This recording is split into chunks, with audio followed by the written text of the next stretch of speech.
What's the worst thing about being poor? That when you get angry, you've got nothing to throw.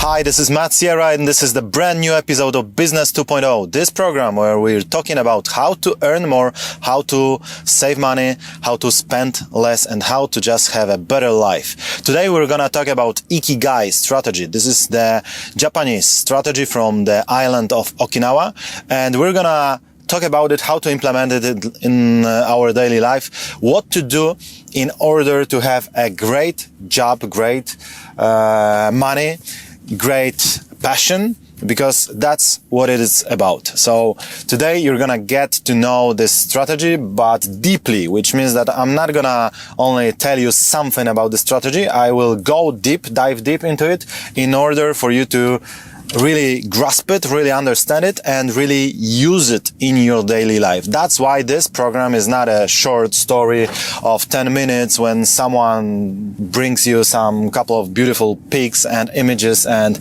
quick explanations. But I guess we need, from time to time, we need some kind of getting into the deep of the things in order to really start using them and in order to really implement them in our lives. Do you know the strategies of Elon Musk? If you don't know them, then collect the free video of more than 1 hour that you will find below this video. You will find the link there, so get there and take the bonus. And okay, let's begin for today. The island of Okinawa in Japan is the island where there are the most old 100-year-old people in the world. They've got some secrets. And of course, partially some of those secrets are related to their diet because they eat pretty healthy, they are not overweight people and so on. So, of course, this is obvious, but I guess there's also a hidden part of the story, which is living well. And the more advanced is our civilization, the more problems we have with living well. The more problems we have with anxiety, with fear, with feeling uncertain, especially in the time of pandemics and so on, but also the global politics and all those shitty things that concern us are making us more and more unhappy. Of course, everyone will tell you that you should work with passion, but there's something lacking. If it were so easy to do, then why not everyone in the world works with passion, loving Mondays, and so on? Maybe it's not as simple as that, and maybe we need to take advantage of 3 other factors than only the passion. And that's what Japanese guys did. They created the Ikigai strategy. Ikigai means the reason for being. What's your reason for being? What's your life worth, life purpose? And of course, again, it's something that we've been searching for all our lives. Yeah, that every one of us wants to live with purpose, with meaning. But the fact is that it's from time to time when we don't have this guide, we don't know where to search it. Not even where to find it, but even where to search it. And the answer is Ikigai. They found out the very easy, simple strategy, and I will give you their 4 factors which are pretty important to the strategy, and also I will deep dive into each of them in order to give you the answer, to give you the further steps that you can really take after this video, because what I want to avoid here is to create a show which will be only pleasant to watch and you will have fun. Well, yeah, that would be nice if you had fun watching this, but the main reason is to change something in your life. That's why you should stop this video from time to time when something is much more interesting for you than other things. That's why you should take notes. That's why it's not as short, because I want to really do something good about your life, because this strategy of Ikigai is something which helped me a lot. Also, so I know that it really works. So Ikigai means posing yourself 4 important questions. The first one is the most obvious one, what do you like? What do you like to do? What are your passions? What you really love? The second one is what can you do? What you're capable of doing? What's your superpower? Because no matter that you've got some passion, if you can't be good at it, then you're not gonna earn money on it. Then you're not gonna be fulfilled. For example, I had once a passion called guitar playing the guitar. And I played the guitar, but I couldn't be good at it. Yeah, I tried hard, but the more I tried, the worse I got. So it just didn't work. I don't know why. Maybe there is something called, maybe not talent, but predispositions that we're meant to do some things. I deeply believe it. So no matter that everyone could do anything, that's true. But I guess it's also true that everyone has his way to be discovered, his path of living, his path of doing the best things that you were meant for. So I guess we've got these little missions to do. For me, it's teaching business. So I couldn't be good in playing the guitar. After 10,000 hours of practice, probably it wouldn't change much. Or maybe I would get better, but still I wouldn't be the best enough. I wouldn't be good enough to earn a lot of money on it. And probably I wouldn't be fulfilled and I wouldn't feel good about it. I mean, this would cease to be my passion. Yeah, I would start hating doing it. So that's how it works. That's why I guess the second question is as important. In what can you be really good at? So that's the question. But of course, the question number 3 comes here. What is good for other people or for the world? So for example, I feel pretty confident about teaching business. And I guess I can do it because I can speak long hours, even using not my native language like right now. So I guess I could be good at this. But the third question is it really helpful? And it depends, yeah, because if I created some theories which don't really work in life, because I wouldn't be an entrepreneur who fights with reality every single day, creating the companies, running the businesses and hiring people, sometimes unfortunately also firing people and so on. But if I had been a guy who would just create the story, yeah, that I'm gonna teach you how to be rich, and my main purpose would be to get rich by selling this knowledge.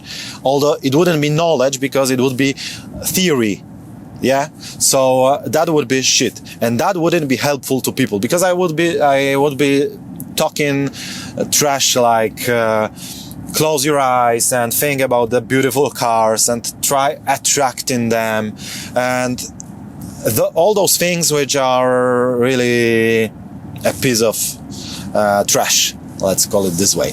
So yeah, positive attitude is helpful, but really working hard, working smart and watching the market all the time, that's the solution, not some kind of magic there.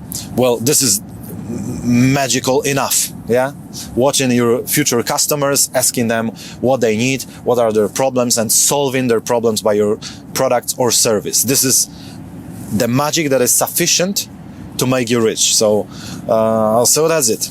And that's why if it didn't be effective and based on my experience and on my successes, then what? Then it wouldn't be helpful because it would be even toxic to the people, selling them the knowledge which is not the knowledge, but would be just kind of empty talking. Yeah, that's it. So when you've got something that can really be helpful to other people, then you have to start thinking about the question number 4, which is, will it give you the money? That's also the pretty important thing, because there are some things that we can really be good at and that are really our passions. Let's assume this playing the guitar, yeah? Let's get back to this one. And let's think that finally, somehow, I'm good at it. And then, magically, even, it's helpful to people because yeah, if I played well, then it would be fun to other people, so it would be good to the society, or some small part of it. So the three questions would be answered positively, but the fourth, is there money? And well, maybe there is. If I were some kind of famous guitar player, then it would be, but I guess earning money playing the guitar is earning good money. Playing the guitar is 10 times harder than creating your own company with some products or services and so on. So from time to time we've got something which really interests us, which is really our great passion, which is really good for our customers, but it's so small, there's no market for it. I've got a couple of painters who have this problem, because they paint beautiful pictures, beautiful images. They really create a piece of good art, but unfortunately it's not scalable. They will not create 100,000 pieces per year, because it's just impossible. And of course there is slight chance that they will create their personal brand and they will be famous and people will pay thousands of dollars for their art. It is possible, but it's not probable. And when we're thinking about Ikigai strategy, it means that you've got to do something which is your passion, which you are good at or you could be good at in the future, which is helpful for people, which really changes the small piece of the world for the better. And where's the money? Yeah, there has to be the money there, because without the money you can be unfulfilled artist, and that's not the solution. That's why Ikigai guys are the happiest. Yeah, because if you do this, imagine your life this way. Yeah, every single day you work with your passion, but also you're really good at it, because the modern market has everything, every kind of product or service that you could imagine is already there. So you've got to be really good in order to put your prices higher, to create something really exceptional and to sell it in a huge amount. So you have to be good at it. You can't just have passion. You have to have the capabilities, the abilities to do it right. So imagine this, you're good at it, you're a professional, and it's helpful to other people. Your customers change something in their lives for the better. Maybe it's not gonna be the huge change, but either they have fun with your products, or they've got more productive, or they can build their new house with your materials, whatever. It changes their life for the better. So it's worth it, and then you earn a lot. Wouldn't it be perfect to do it? And of course it isn't as easy in practice as it is in theory, but the main error that people commit is not posing all those 4 questions altogether. If you miss one of them, then you're on your way to unfulfillment. Yeah, because there's always something lacking. Whether it is money, yeah, you're doing nice things, you're good at them, you're helpful, but you're not earning a good money, and you're always struggling. You're living always from the beginning of the month till the end, and that's it. You're never saving money because you don't earn enough. Sometimes we earn enough, but we're unhappy because we've got some kind of business or a job where we're unhappy, where we're doing something that is really boring to us. It's not working with our kind of our type of personality. I will get back to this one a bit later. And also something is missing there. Yeah, the same if we earn a lot, we do something that we could be passionate about, but it's slightly unethical. We sell credits, for example. Not mortgages, but for example, credit cards. And you feel deep inside that it's shit, that is not needed by human beings. You know it, you feel it, but you probably don't want to admit it, especially that there are so many beautiful posters saying that it's impossible to live without it. Life without credits would be pointless, they say. But it's a lie, it's a bullshit. And probably you feel it deep inside you. So they pay you well, because selling such kind of services could give you a lot of money. Maybe you even work with passion, because you've got your targets, your monthly goals, you're selling and you like selling, so it's a good thing about you that you like selling, because it's something that is really important in business. But this is this kind of missing thing, yeah, that I don't feel that I'm changing the life of people for the better. Even I really think that I'm changing their lives for the worse. So that's it. And again, something is missing, yeah. And with time, it can turn into depression, anxiety, or just unfulfillment. And all those things could be avoided by posing always all those 4 questions. Okay, so then you ask me, okay, Matt, so easy to just say it, but how should I do it? How to find my passion? I don't know what's my passion. I don't know where's the money. I don't know what can I be good at. I don't know, because I tried various things and I'm not pretty sure what could be my specialty. And also, I don't know what is really helpful, because moral stuff is so complex, especially nowadays, where I guess simple rules are so distorted that we start thinking about so complex rules that we cease to live in a simple manner, just thinking about basic things, yeah, like be good to others, be kind, don't steal, don't kill, don't cheat, and that's it. That would be it, yeah. Do good things to others, and that would be enough. But we forgot it, and we started creating some theories, some complicated ideas of what a moral person is. Yeah, this person would be pretty kind, but in fact, he's wasting too much energy because he's got a too good car, which uses too much gas, so he destroys the planet, and then we go with the theories, instead of living a simple life, a daily life. And there are the solutions there. So that's the way to happiness. Live the simple life. And then that's why I'm going to give you the answer for all of those 4 questions. I will just, maybe not, I'm not going to give you the answer, because that's your life and only you are capable of finding the answer, the right answer. So I'm not going to do it directly, but indirectly I'm going to go with you through the process, yeah? So I'm gonna right now help you with each and every of those questions. So let's get to the first one. What do you like? What is your passion? And from time to time I hear something like, Matt, I don't have any passions, or I don't know what is my passion. And then I'm pretty sad hearing it, because what I'm going to say right now could be brutal for some of you.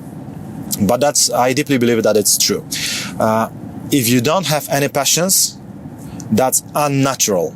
That is not a healthy state of being. Because having passion, having a lot of interesting things to do, is a natural state of every sentient living being. And it's enough to look at the children of 3, 4, 5 years old children, in order to see that it's really the nature. This is the nature, that they want to do something all the time until their batteries are completely empty. So that's it. That's a natural state of being, which means that if you forgot this state and you don't have any passions, or you feel so, then something is not right. It's just really, something is wrong. Something is wrong. And of course, we can get back to the natural state of having the will to experience life, because that's what passion is about, yeah? It's about, there's so much interesting things in the world to explore. That's the natural state of a human being, of a deer, of a monkey. It's nature. And if you lost it, then we've got to search for it again. So how to find your passion?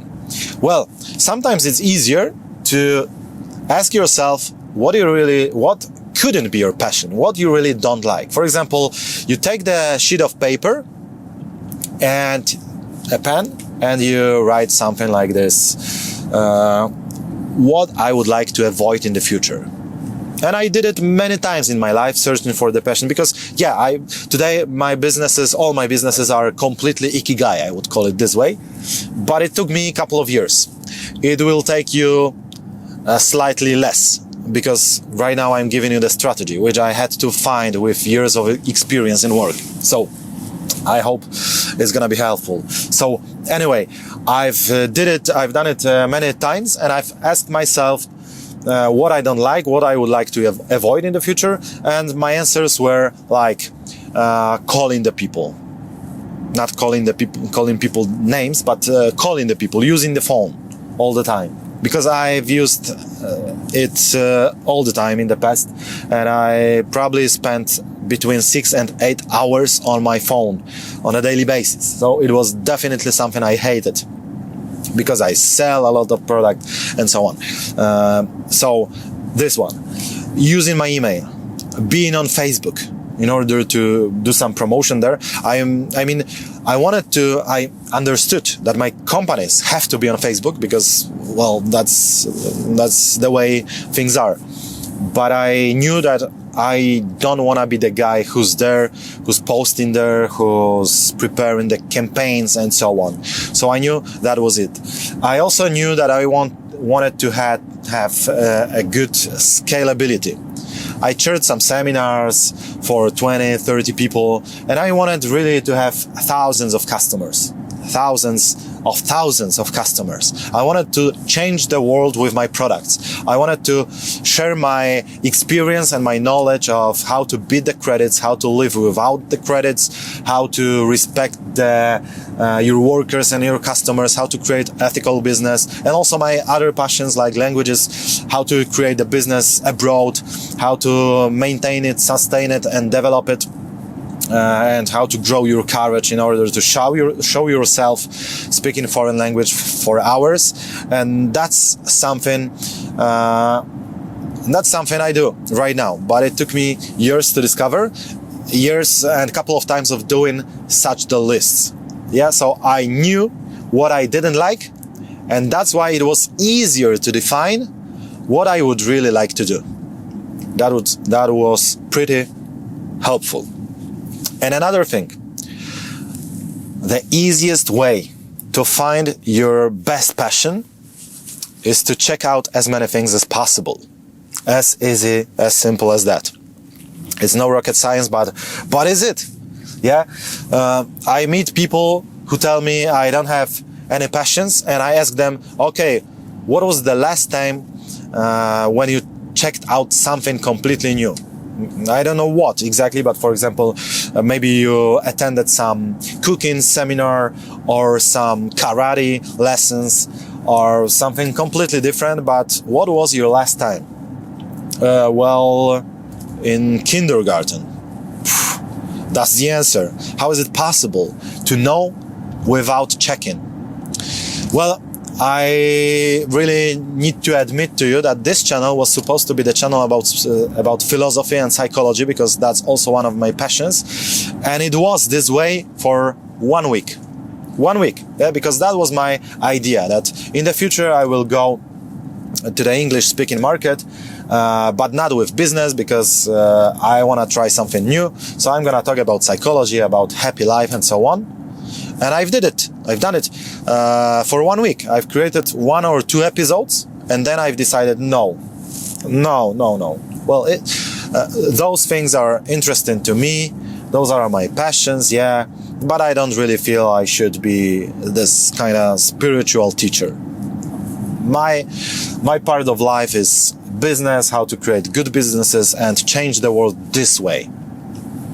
Well, I'm probably not good enough kind of Dalai Lama to teach you such the things, so I decided I'm a business guy and I'm gonna talk about business, and that was it. Only right now I'm so fulfilled talking about business because I've tried with something else in the beginning, and that's how I knew that I wasn't supposed to do it. And that's it. I would never know it in theory. In my mind I would create some visions of the perfect life, but you never know. Yeah, I had this vision of teaching people about psychology and spirituality for more than 1 year. And then, in a couple of days of practicing it, it changed completely. So that's how life is.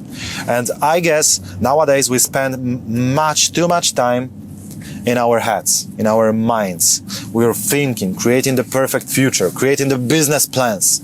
I've met a lot of people who told me, who explained me their business plans, showing me all the numbers. They didn't even start, they didn't even set up the company, but they already knew how many clients they would have the very next year. They knew all their costs which would come to their company the very next year. It's absurd. It's shitty. I've never done a strict business plan because I know that they never work. So my business plans are only checking if I have enough money to open this company, hire the people to pay them for 1 year of their salary, and then we'll see. Maybe we're gonna shut it down if it's not gonna work, or maybe we're gonna earn 10 times more, but I don't know how much we can earn. That's the reality, but I'm gonna get back to it a bit later. So trying various things is the solution. That's it, as simple as that. Just try at least 10 completely new things this month. But Matt, I'm watching this the last day of the month. No. Okay, so yeah, do it and then you'll see it, because you could spend thousands of hours of your time watching YouTube videos about how to find your passions, the greatest method of psychology, of I don't know, physiology, whatever. But nothing's gonna work, nothing's gonna help you. Only trying. That's the solution, that's the answer. So try. So those two things. Do a lot of things and write down the things that you really hate doing, because that's gonna be your guideline. That's it. And this way, I assure you that you're gonna find your passion in a couple of weeks. Then, another thing which could be helpful to you is doing some kind of test of your personality. Because, you know, people have different personalities. Some are extroverts, some are introverts like me. That's why it's much more comfortable to me doing an online show instead of showing myself in some kind of hotel room. I feel much more comfortable here. So we've got various different personalities. Some people even have 2 or 3 personalities, but they should consult someone in order to help them. But let's assume you've got 1. But what kind of personality do you have? If you do something that is not appropriate for your personality, then you're gonna be unhappy. It's as simple as that. Even if you're good at it, even if your boss likes you to do it and so on, but if it's something against you, then in the long run, it's gonna cause problems. That's why I deeply advise you to check out some personality tests. In order to spare you some money, I would like to invite you to take the test called 16personalities.com. That's something I've done in the past, and it helped me a lot. It told me, Matt, you're an architect. You're of those 2% of the people who are deeply happy spending time in their minds, creating the strategies, observing the world like a helicopter view, and planning the stuff, organizing things, organizing stuff, people, business, and so on. And then I thought, yeah, why didn't they tell me before?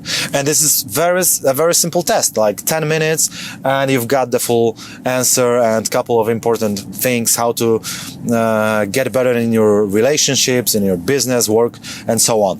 It helps a lot, really, it helps a lot. So do it. You're only gonna spend 10 minutes on it, and then I'm pretty sure that it's gonna helpful. Yeah, I had this question in my mind, how do they know so much about me after 10 minutes of answering some stupid questions? Well, they know, because they are professionals, they are psychologists, and they created this test pretty well. I recommend it to you because it's quick, easy, and also free. Of course, there are some paid options. I didn't use them, but maybe some of you will find it to be a good idea. I don't know. I also know that there are plenty of other tests like Gallup and Structogram and so on. So probably it doesn't matter which one you will choose. I recommend this one because I've tested it myself, so I know it's pretty helpful. And it also can help you find your true passion. And the very last thing here in the topic of your passion is the airport test. This is something created by a guy called Pat Flynn. I recommend you to check out his channel because he's one of my inspirations in business. And he asks people a simple question. Imagine yourself in 5 years at the airport. Yeah, so you're approaching the airport and then you're all set. And then there's some guy. And you think, shit, I know him. And he approaches you and he says, oh, Jake, Matt, Steven, whatever. We haven't seen each other for 5 years, man.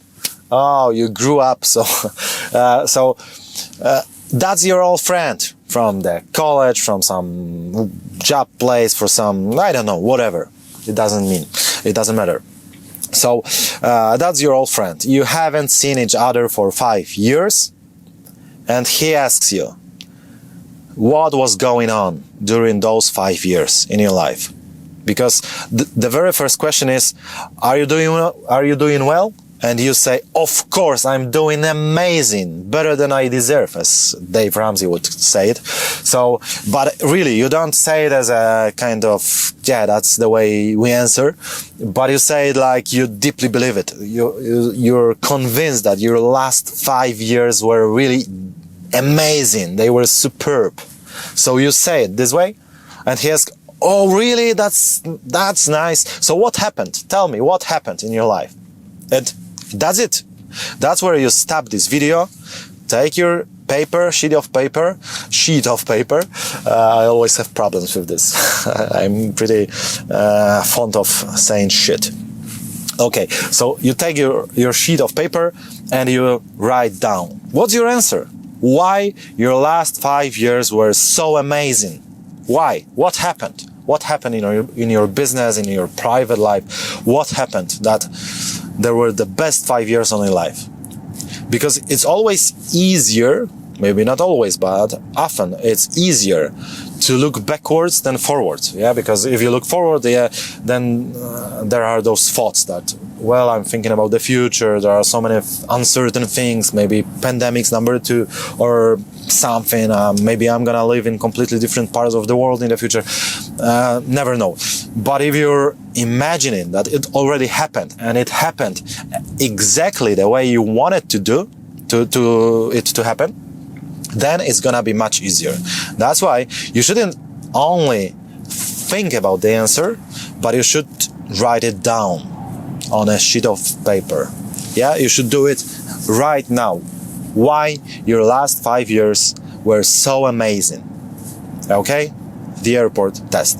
And with those 4 things, tests like 16 personalities come, writing down the things that you hate doing, writing down the answer why your next 5 years will be the amazing ones, and trying at least 10 various completely different things in upcoming month, then you're gonna find your solution. That's gonna be it. That's pretty sure that you're gonna find the solution.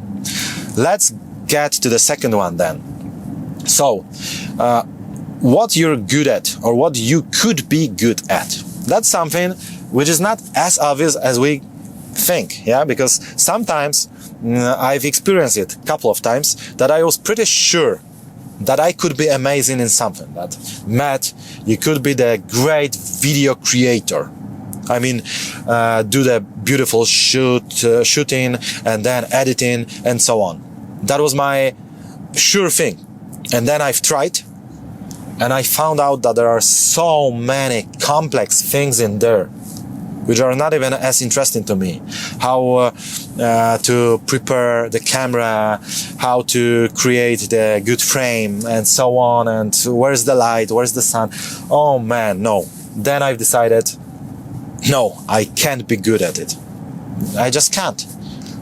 Someone has to help me with that, and that's why creating this channel and all of my other channels in various countries, we've used different people who are professionals, and they prepare it all.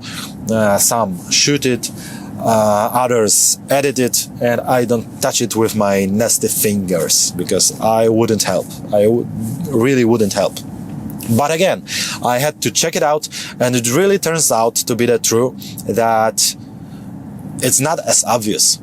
Yeah, sometimes we think that we could be good at something and we can't, and sometimes we think that something would be too difficult to us, but that's the thing that we really should pursue. And then one day we're gonna think about it as our future. So yeah, a couple of years ago I was convinced that I wouldn't be able to create channels about business, explaining the things which will be practical things, not some coaching talk, yeah, like you should follow your dreams and so on and attract Ferrari, but really give the solutions, the specific solutions to the problems of an entrepreneur. And there are many problems in such a living, so I will always have something to do, and do it in various languages. That was something that I was supposed to not believe in, but I've tried it, and then I thought, yeah, really, people told me, Matt, well, you see, you're good about it. Your videos, when you edit them and shoot them, they are a piece of shit. You shouldn't do it. But if you start talking about the business, then it makes sense. And I thought, really? And that's it. So sometimes we don't really know. That's why I advise you all to try out the Gary V's exercise. Gary V gives us this kind of beautiful exercise that you should send an email or text 10 people whom you like, yeah, because it's important that those will be the people who really want to help you, who really wish you the best. So you create the list of 10 people and send them the message with the question. Hi Jessica, hi Jason, I've got one question because I'm searching for my passion and it's important to me at this point of my life. And just tell me, what do you think are my strengths? What is my superpower? Yeah, what I'm good at. And then their answers will help you a lot.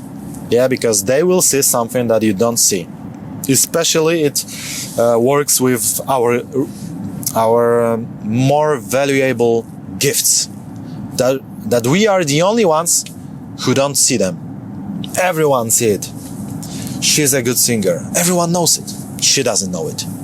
Whoa, this guy is so handsome. Everyone sees it. He doesn't see it. He's got depression because he thinks he's so ugly that the society will not like him. Like, it happens all the time with all of us. So that's why from time to time it's good to ask some kind people to help us on this, and then you will know much more. But don't treat it as a theory, a nice program, and so no. Stop this video right now, take your phone or your computer, whatever you have in front of you, and just send the questions. Hi, a quick question. What is my superpower? How do you think? Just to help me define my work way for the future, yeah? My professional way. That's it. Do it right now. Not in 5 minutes, in 1 year, in 1 week. No, the life can't wait for you to start doing things. You're not about attracting things, you're about working things out. That's how life works. So do it right now, and it's gonna help you. And another thing, the second one, when you'll be closer to discovering your superpowers, will be learning as much as possible. So watching tons of YouTube videos about your passion, your superpower, or something that could be your superpower. Yeah, because my vision is to create the Brazilian channel for Brazilian market. And for today, I'm almost prepared. Almost prepared because I've invested many hours in practicing Portuguese language, in learning the Brazilian culture, in getting to know Brazilian people, even in hiring Brazilians, because I'm hiring a couple of them right now, so it's gonna help me create the market there. And that's gonna be it. In 1 or 2 months, I'm gonna create this particular program in Brazilian Portuguese, and it's gonna work. But I'm not stopping there, because I know that there's plenty of grammar structures in Portuguese that I have to get better at. There are things about Brazilian culture that I don't grasp yet, but I'm gonna grasp them in the future. So that's it. You've got to overload yourself with the knowledge, because the fact that something is pretty interesting to you is not enough. You've got to get professional. And in order to get professional, you've got to invest hours, thousands of hours. That's why it's good about it to be your passion, yeah? Because if you have to invest thousands of hours into it, then yeah, in something pretty interesting, it's gonna be much easier than it's something that would really get you to the money, and that would be the only reason to do it. Yeah, so that's why you should have your passion and follow it with knowledge, with being professional, with reading the books. Buy as many books as possible, but not only buy them, read them. That's the more important thing here. So maybe buy one, read it, and then buy another one. That could be the safest strategy here. Watch YouTube videos, learn, maybe pay for some service, buy some video course, some online course, some multimedia course, or hire some guy to help you. When I practice languages, then I hire native speakers to talk to them in their language, so then I can see my mistakes and so on, so it helps me a lot. I even hire a person who watches all of my videos in every language that I record them, so in English, for example, in Spanish, and in future in Portuguese, and they are hired in order to watch my videos and give me the list of language mistakes that I'm making in order to get better, because I know that I am pretty understandable, but it's not good enough to me. I want to get more and more professional in order to not hurt your ears. Yeah, so although perfection is something that I guess is impossible to reach, to be achieved, but why not try? Why not try? And I'm gonna try to do it. So in 5 years, you're gonna think that I'm kind of American guy. We'll see. But that's it. That's why you should first ask 10 people about help in defining your superpower, and then watch everything, read everything, and overload yourself with knowledge in order to get as much knowledge as possible. And that's gonna be your solution for the second question of Ikigai. What can you be good at? And it moves us to the third question. What is good to other people, to the world? What helps? It's so easy and so forgot nowadays. Almost everyone cheats a little. Yeah, that someone is selling the product that he really doesn't believe in. It helps a lot of times right now. People work in the corporations which do create shitty stuff. Yeah, they don't believe in their products, but they sell them. They sell them because they pay well and so on. But they think it doesn't help the world. The world would be better without this kind of products. This is something like if I were selling credit cards, for example, which I deeply believe is the worst shit in the financial world. The world shouldn't have credit cards, and the world would be 100% better. Period. And that would be it. That's why I couldn't sell this thing.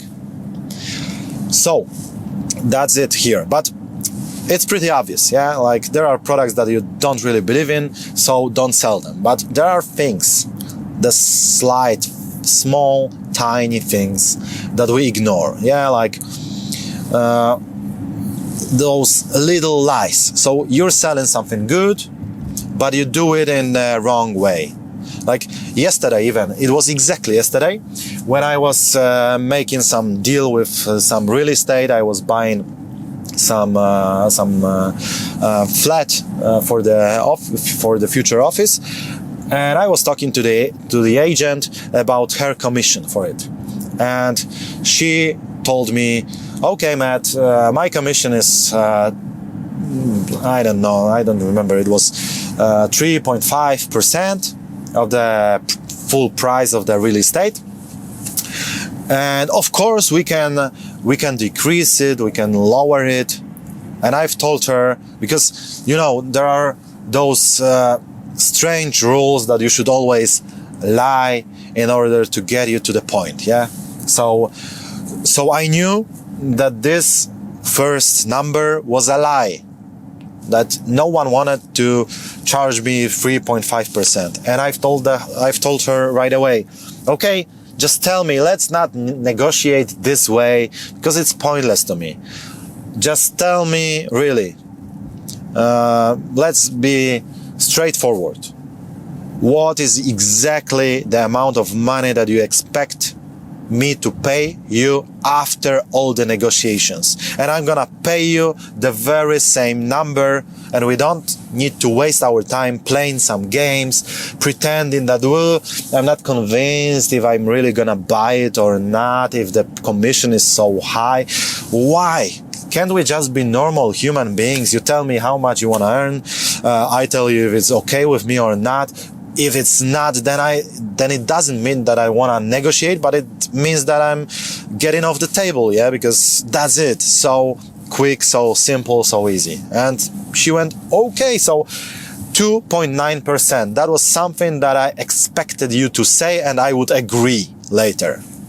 So, and I told her, okay, that's it. Let's not play games. Let's put it this way, and that's your commission. And I signed all the papers, and that's it. It could be as simple as that. So there are plenty of those small, slight, mini lies, completely not needed nowadays. You can be so straightforward, yeah? You can tell them who you are, what you're striving for, what are your ideas, and wouldn't it be beautiful to live this way? That's it. That's the third thing. And here, in order to do something that is really good for other people, not only moral, but good in a way that it's fulfilling to you, that you feel that you're doing something valuable to others. How to start? Well, start with why. There's a guy, probably known by you, called Simon Sinek, and he wrote a book called Start With Why. And this is a pretty interesting book, and he created some kind of golden circle, and inside the circle there's why. Yeah, that what you sell and how you sell it, the most important thing is why. Why you sell this kind of product, why you've created this kind of product. For example, when I created my Institute of Linguistics, when we teach languages, my why is to change the attitude towards learning. Not only learning languages, but also learning at all, because I see that learning is something that could be perceived in a bad way after the years of boring schools. That's it, yeah. We're attending the schools and we're bored there. We see that those things that they teach us are not applicable in the real life. We don't know how to earn money, how to spend money in a safe way. In fact, most of the people are in debt after graduating. Yeah, so, well, probably it didn't help. So we don't know a lot of important things, how to create relationships, how to break the relationships that are not appropriate to us, that are toxic, for example, how to be happy, how to not be unhappy. Yeah, that's it. we don't know those things about years of school. That's why I've created my Institute of Linguistics, which teaches languages in a way that is funny, that is interesting, that is really available to everyone, no matter the age, no matter the sex, no matter the experience, whatever. We've got those funny methods to teach people languages in order to make them speak after up to 3 months. So maybe they're not gonna be perfect, nor am I, but that's one of our basic key points, yeah? We don't want to be perfect here and now.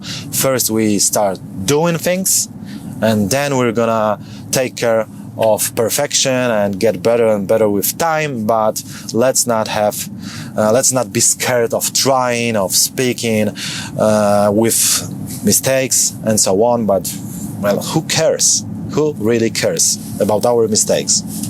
So that's it. And people will appreciate you doing this, yeah?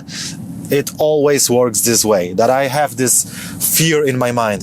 Shit, I'm gonna speak foreign language, English, Spanish, Portuguese, and so on, German. And they will think that I'm kinda imposter, yeah, that I'm not perfect, I have made so many mistakes and so on. They will think badly about me.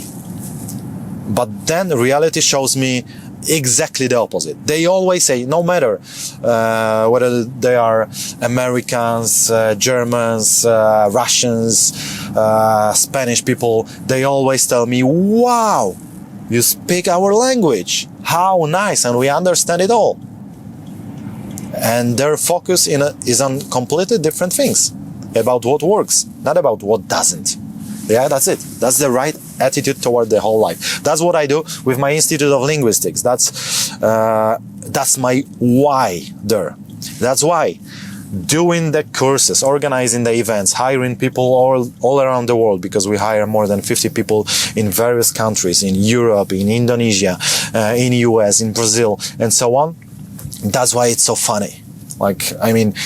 It's a great passion, and we also help people because we convince them that they are capable of doing the things that they thought they weren't capable of doing. That's it. Start with why. Maybe you should read the book, Simon Sinek's book, Start with Why, or maybe just watch his YouTube video, one of them, because it's a pretty simple thing. If you want to be good at something and really earn on it, then you should think also, what are your values? Yeah, because usually we don't think about values. We don't really know what we're fighting for. Yeah, what are your values? Family, being handsome or beautiful, having a good sex, earning a lot of money, traveling, God, and so on, your children, and so on. Yeah, that's it. Every one of us has some values, but we're not aware of them from time to time because we don't think about it. You should type them down, and that's gonna help you finding your true purpose. So check out your values, and some of the business ideas will be directly against your values, and you're gonna see it right away. Now, when I'm aware of my values, I see that this particular business idea is shit. For me, not for everyone, but for me. Yeah, because my values are pretty different. That's it. That's why I'm never gonna open up a brothel.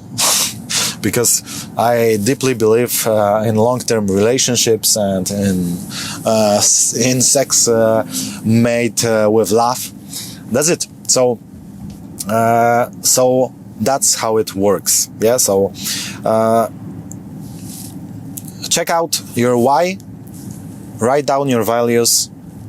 Watch Simon Sinek's videos, and you're gonna find your purpose. You're gonna find your direction, which you always have to stick to in business in order to be fulfilled. That's it. And the last one, where is the money? Where is the money? So you've got, maybe not right now, but you're gonna have your passion. You're gonna find it out. You're gonna know how to be good at it. You're gonna know what's your why there. So why is it valuable to other people and to yourself, maybe to the planet even? And then the question is, am I gonna get rich doing it? And the answer is not as simple as that. Yeah, because there are some industries where there's a lot of money, and there are some lacking of money, missing money. That's the brutal reality. And if you've got three passions, there's a strong possibility that at least one of them is pointless, looking on it at it from the financial perspective. So you should pick the one that is not only interesting, nice, and so on, but also will get you to the money. So, okay, how to do it? Well, the first rule is that it's always much easier to earn a lot of money in some kind of niche. Yeah, so if you want to be a singer, then it's gonna be pretty tough. But kind of jazz singer, singing the Spanish songs, well, there's always this danger that it's gonna be too small, it's not gonna be broad enough. So it's always kind of finding this kind of balance between the two. So it shouldn't be too general, but neither too small. But still, it always is easier to earn a good amount of money in niche, always.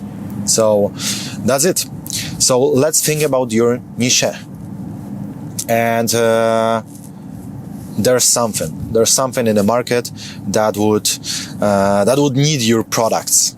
Yeah, like I've got my Institute of Linguistics when we teach languages, which is a broad topic, but we do it online, so not offline, anything at all like this. But we also have, we also use mind maps. We also give people, our clients, the contact with native speaker in order to practice twice a week for a couple of years of having the access to the platform. So we're narrowing it with various things. We're narrowing it, and most of our clients are entrepreneurs. So that's it. That's kind of niche. Yeah, in this niche, you could really explore this topic. So, for example, I've created the first gym in my country for entrepreneurs. That's kind of niche. No one did it before. Yeah. Although this is not something genius, that's not kind of Elon Musk or Albert Einstein idea. There are gyms. I'm an entrepreneur. Other entrepreneurs tell me frequently that they don't have a lot of people to talk to, a lot of similar people. So maybe I will connect them somehow. And I didn't want to create a cafe or restaurant because, that's not an interesting direction. That's too stressful. So I've created the gym because every entrepreneur that I know wants to be healthy. So why not combine it? So that wasn't too genius, but it turned out to be the first idea of this type in my country. Yeah? So it worked. So that's kind of taking two industries and connecting them into something new. That's how the niche could be created. And that's it. So that's the very first thing about earning money on your stuff. Then you should check out the market. And I'm not telling you to hire some consulting big, enormous company which will do some deep investigations and you're gonna pay $10,000 for it. No. I mean, checking the market yourself. How can you check the market? Well, first you've got to check all the places online. Read the blogs, read the check out the videos on YouTube. Yeah, so for example, I'm gonna tell you about my experience because it's something more appropriate here. Talking about the experience, not to talk the talk and walk the walk. So, in my experience, for example, creating this gym was like, or maybe languages, maybe this one would be more appropriate now. So, in order to create my niche in the topic of languages, my online courses and so on, I've watched the market which was easy because languages are my passion, so I did it anyway. Yeah, I've attended a lot of courses, seminars. I've checked out thousands of YouTube videos about languages. I know each and every polyglot blog in the world probably. So that's it. And that's checking the market. And then knowing it, I know what are the problems. Yeah, because every time you see a YouTube video about, for example, languages, then you've got the comment section, and then you see what is people problem. Yeah, like they say, great video, Steven, but my problem is that I lack motivation. Yeah, that's for 2 days I'm motivated and I practice some foreign words, but then after 2 days I'm out of motivation and I don't continue. And it repeated all the time on all videos, under all blog posts and so on. So that was one problem. Another problem was that people didn't have time right now. Yeah, no one has the time to sit down for 1 hour and learn Spanish, Portuguese, and so on. We don't have time to do it. And it's a common problem. So I thought I have to create the lessons which are maximum 5-7 minutes, and to attack the clients with those lessons 3 or 4 times a day. So in the morning they get up of bed and they visit the toilet, and then there's some kind of lesson. Yeah, then they take out some food from the fridge, and then there's a mind map, our language Institute of Linguistics mind map, sitting there, waiting there to be just looked at, and that's it. And plenty of small, mini, tiny sessions of language learning. That's efficient. But I found it out not thinking about it for years, but just learning the comments, finding the people's problems, and then solving them. We're entrepreneurs. What is an entrepreneur about? About solving customers' problem. That's what they pay you for. And so first you've got to know what's their problem. If there's kind of industry where you don't find any problems to solve, then probably that's not the best way to earn money.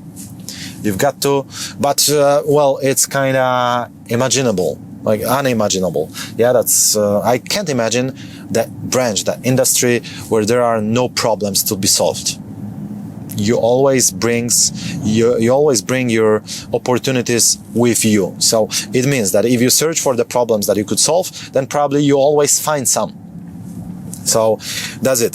So check the web pages, YouTube videos, and so on, and talk to the people. Talk to the people, or even ask them if you don't know any particular person interested in your topic. Yeah, because for me it was easier. Yeah, if we teach languages, then it was easy because I've got a lot of friends who wanna learn languages, so I could just ask them, what are your problems with learning languages? But maybe your branch is so narrow that you don't know any particular person who could really buy your products to tell you what are his problems. So then get on some forums, some Facebook groups, and ask them, what are your problems? What are your concerns? What are your unsolvable matters, issues, and so on? Ask them and people will help you. And that's it. Also, check out the products. What are other products? What is your competition, we could call it? What are great ideas there? What are strange ideas? Because if you don't even know your competition, then you're gonna lose the competition. Yeah, because you're not gonna be original. Or if there is no competition, then the question is kind of double-edged sword. Yeah, like maybe it means that I'm so genius that I've created the idea that no one had created before, and I'm gonna make billions and gazillions of dollars this way. Or maybe, just maybe, a couple of companies tried and they proved that there is no market for that thing, for that particular product. It is also possible. Sad, but possible. Sad because we're talking about one of your passions. But maybe there are no products, people don't have problems, and there are just not many people enough, yeah? if you've got some passion and you're probably the only one in your country that's interested in it, then probably you're not gonna get rich selling the products about this particular passion. That's why you check out the web pages, YouTube videos, Facebook groups, you talk to people, you check out the products which are there, and then you will know much more. Then you will know if there are plenty of products like this. Like when I was starting with teaching languages 17 years ago, it was probably like there were already plenty of language related products in each and every country of the world. And that was a good sign to me. Yeah, like, so they are earning. So right now I only have to do the better product and better marketing. Only. Of course, it took me years of experiences and a lot of shitload of money spent on it. But yeah, it worked. So that's it. You've got to check out the market, and it's easy. Like it's gonna take you one full day probably, but it's not hiring some consultants and some expensive help. Yeah, so that's it. Then talk to some of your fellow guys, some of your colleagues or your friends about your idea. Yeah, I've got my idea. I'm gonna do this and this. That's my business idea. Well, I assure you that they are not gonna steal your great idea and do this better than you, because that's a myth. That's a theory. Let's not try making business on something unique, because it's the worst way to go. The easiest way is to do something just slightly better than something that's already there. That's how it works. That's why your ideas are not genius, are not supposed to be genius ones. But you call your 10 friends, 10 of your friends, and you tell them, that's my idea. I'm gonna do this, I'm gonna produce this, I'm gonna create fitness videos on YouTube, or I'm gonna do some consulting in playing the guitar, and so on. And then you tell them it because they're gonna give you the problems. Some of them because they always see the problems for each solution. Some of them because they are sad people, and some of them because they want to help you. So they wanna save you from the problem, so they wanna show the problems to you. Yeah? And you don't do it in order to get discouraged. Oh man, all of those people told me not to do it because it's so hard, it's so complicated, and so on, so I'm not gonna do it. No, that's not the goal of this exercise. The goal is to write down all their complaints. Yeah, they tell you it's gonna be too expensive to produce, or if you're gonna produce it in China, then you're gonna have problems, especially during some kind of pandemics or other world events that's gonna make it complicated, and you're gonna lack your materials, your fabric, for example, or your customers don't like products from your country, or whatever. Yeah, and you write it down, everything, each of those complaints, in order to find the solutions. Yeah. Okay, so they tell me that if I'm gonna produce it in China, then it's gonna be problematic. So maybe I should have just some kind of plan B called different countries. Yeah, like China, of course, but maybe also let's talk to Vietnamese guy or in some other countries. They told me that no one gonna pay me $100 per 1 hour of playing the guitar consultation on Skype. Really? So it means the solution is to create personal brand, to be a bit more famous on the internet, because then people are gonna be willing to pay you more. It always works this way. How much would you pay for 1 hour with Brad Pitt? Probably, or if you don't like the guy, then someone else would like to pay $10,000 to have a lunch with him. Why? Well, is he the best actor in the world? I don't know, probably not. But whatever, he's one of the famous ones. So that's how it works. He's got the personal brand to charge more. That's how it works. So you've got the solutions. Yeah, that's why you write down all the problems to prepare the solution. So not only you're not gonna discourage yourself, or you're not gonna get discouraged by others, but you're gonna get encouraged to do it because you're gonna be prepared for the problems that you can encounter during the process. That's perfect. And of course, an important thing will be ignore the hate speech. I'm not saying that you should ignore calling people names because it's obvious, but I mean, if you're gonna create your personal brand, if you're gonna get in some small industry, then it's gonna be more than sure that people will attack you. There's even a saying, sorry, I forgot the author, but the saying goes like this: if you maybe I'm gonna put it in these words. If what you're doing doesn't make anyone nervous, then you're not doing anything meaningful.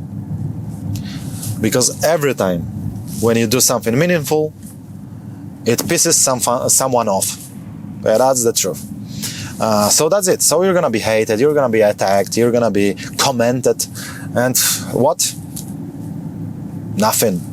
Or you're gonna get into depression and anxiety and you're gonna stop doing your business. Well, that's also the solution, but it's the shitty one. So just ignore the hate. In the future, it's gonna be pretty literal, because you're not gonna read the hate comments. You're not gonna read the hate emails against your company, for example, because you're gonna have people in your company dealing with this kind of things.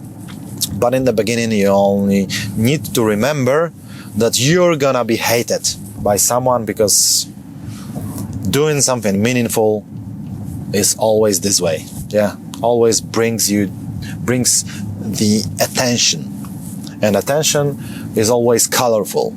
Yeah, it has its good parts and bad parts, and that's how things work. Okay, so just call 10 people or meet them, buy them a coffee, and ask them. Another thing is that you could find the problems using Google, using the phrase, for example, hate, and then some web page. So, for example, let's get to the practical example. When I created the Institute of Linguistics, I could think about what was the problem of my future customers, and I could search for some web page related to the languages, like, for example, Duolingo. Yeah, so I'm searching for Duolingo using Google, and I put there words like hate and then Duolingo, and then I'm gonna find Duolingo forums when people are talking about the things which they hate about about learning languages. Yeah, like there are some Duolingo forum members who are discussing things, and they say, Jason says, what I hate, because I've searched for the word hate. So what I hate about languages is that I don't have 1 hour every single day to sit down and learn. Yeah, so I use the keywords like hate, problem, and key pages about the topic. And then it's gonna help. It's gonna really help, because you're gonna find those discussions, or even Amazon comments. I'm gonna back to it in a moment. And you're gonna find the solutions there. That's it. So use the keywords, put hate, problem, and then the address of the web page in Google search box, and you're gonna find it. Definitely. What's more, check out your competition products. I mean, go to Amazon store, find out the books about the topic, and read the opinions of 3, 2, and 1 stars. Yeah, because all the good opinions are like, yeah, this was a very powerful book, it changed my life, and so on. So there are no many specific things that you can take advantage of. But in the opinions like 3 stars, 2 stars, 1 star, you'll always find something useful. Of course, sometimes there are opinions like, this book is a shit. Well, it's not gonna help you. But there are plenty of opinions like, well, this was kind of good read, but the style was good, but the book was long enough, yeah, but I didn't find the way how to motivate myself, how to learn languages. And then you've got your bulb above your head, shining, yeah? Okay, so that's the problem. That's why the guy didn't like the book. So I write down, yeah? There weren't methods to fire up, to ignite his motivation. Okay, that's the problem of the market. So you can just scroll through Amazon web pages, through Amazon offers, through Amazon books about the topics that are important to you, that are your niche, and read those kind of opinions, to find out what was missing in those books. Because what was missing there are the customers' problems. And you're gonna find the solutions for them and sell those solutions in your products or services. That's it. So I guess we've got 4 questions, and I hope I gave you also 4 solutions. Maybe one more thing about the 4th one. In order to check the market, always try to sell the stuff. Never ask people if they would buy your product. Hi Jake, I'm calling you because, I'm thinking about creating some kind of guitar classes online, and it's gonna be made of 10 chapters, 10 modules, and I'm gonna give 1 hour of consultations via Skype. Would you buy it? Well, this guy is your friend. Of course he's gonna tell you he's gonna buy it. Don't do it. Do the pre-order always. Well, it's not always possible, not in every branch, but sometimes, usually it is. So go call him and tell him, do you find it useful? Yeah, of course, I like playing the guitar. I always dreamt about such the product. Okay, so be my first customer. Here's my account number. Transfer me the money. I'm gonna do it for you. You're gonna be the first one, and that's how I know that I really have to prepare this course. And then he says, I don't have time. I've got to visit my grandma today. Let's get back to the topic in 10 years. Bye. And then you're gonna know, okay, they don't wanna really buy it. Try with others.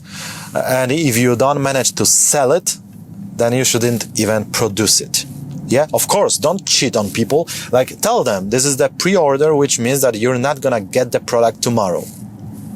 But because of this, it's gonna be cheaper for you than for the others in the future. Yeah, that's how we do pre-orders. And that's it. And then, so don't ask people if they would buy it, ask them to buy. Ask them to pay.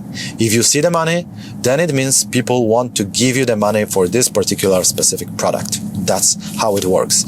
So right now, I hope we've got 4 solutions for 4 questions of Okinawa. It was pretty long, but I wanted you to really understand it, to grasp the meaning of the Ikigai strategy, not to have fun on YouTube, but to have fun on YouTube and at the same time changing your life. So resuming it all, I wish you finding your passion, finding something that you're gonna be good at, you're gonna turn professional, find something that's gonna be good for your clients, for your customers, for other people, and maybe for the world, even if it's gonna be a small kind of help, but it's gonna be rather good than bad.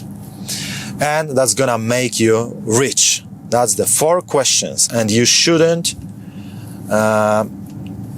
resign of any of them, because if you resign, then you're in trouble. Yeah, then maybe it's gonna be easier in a short run. Yeah, it's gonna be easier to find to find a job or to set up some kind of company.